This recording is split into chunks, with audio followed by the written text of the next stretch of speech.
Okay, so in this section, let us see how can we write effective test case following the standards. Okay, so this is one of the most important section which you need to follow. So it all depends upon how you write a test case. Ultimately, you will test an application by keeping test case as reference. So all your knowledge, or you can say intelligence or innovation, you have to use in designing a proper test case to make sure that application is working as expected.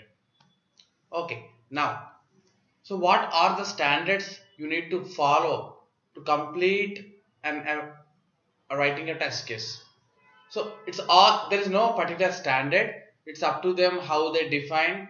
Everyone, they have their own unique style of writing a test case, and there is no some prototype to follow these standards. But in general, there are few parameters which you need to consider for writing a test case. So if you follow these, then it will be very effective, and you will come to know by end of this section that how much this information is adding value to your test case.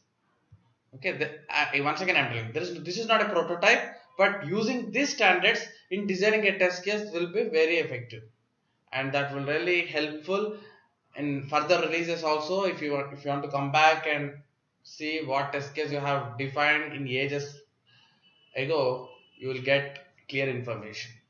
Okay, so let us see what fields we are using to write a test case. So if you are given a scenario, let me take an example. I'll go back to my Chrome browser, and this is my Facebook, and scenario here is change the password. Okay, this is our test case. Fine, you have gone through business requirements to understand and to write test cases. In that, there is one business requirement from Facebook saying that verify the change password functionality. That's all they give.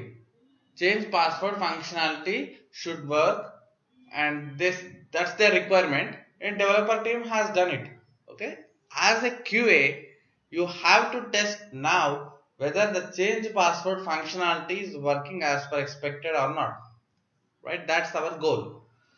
So let us see how to write the test case, and also how to think in a broader way to define the possibilities to break the application using positive testing, negative testing. You have to think in 360 degrees to make that application break. So your aim should be in a such a way that you have to break that functionality. So if you, for that you have to try all the possibilities. So if it is not breaking for all the possibilities, that means you can certify that this functionality is working as per expected.